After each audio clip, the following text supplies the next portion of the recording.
Ekkurlega, sjálfboðaliði ársins, til hamingju með það. Já, Hannes talaði nú áðan það að það eru sjálfboðaliðar allstaðar, það sem að veri kannski svona, ég meina veri lítið gefið hrós og viðurkenningar fyrir þetta. Það lítur að vera svona kærkomið að sjálfboðaliðin sé viðurkenndur á þennan hátt. Já, þetta kom bara mjög skemmtilega óvart.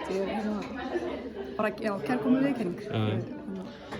Þetta tímabil talaði það lengsta í manna minnum þó að það hefði bara verið nokkrir mánuðir. Hvernig var að standa í þessu á þessu tímabili? Herri, þetta tók alveg á. Maður lærði rosalega margt nýtt í rauninni og það er bara samskiptum og allt þetta yndislega fólk og bara samvinnan gerði þetta bara allt svo létt. Við gerðum þetta bara svo vel saman, eins og Hannes ræði náðan. Nú eru þið í Keflavík með 2 lið í efstu deild sem að bæði fóru í úrslitakeppni og eitthvað svona. Ekkert vesen að vera skipuleggja og leggja ráðum fyrir alla þessa leiki? Nei. Læra nýja reglur, COVID-reglur og hitta þetta? Já, nei, ekkert þessu. Þetta er bara skemmtilegt. Þetta er ekkert annað en skemmtilegt. Og ég held að þess vegna enda svolítið sjálfboðaliðar í svona því þetta er bara skemmtilegt. Maður lítur ekkert á þetta sem vinnu. Þetta er bara, eins og segi, skemmtilegt, bara gaman. Góður félagsskapur og skemmtilegt fólk.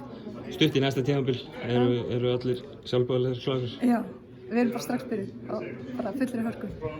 Það sem við taka þetta næst. Aftur til hamingju. Takk fyrir. Takk fyrir.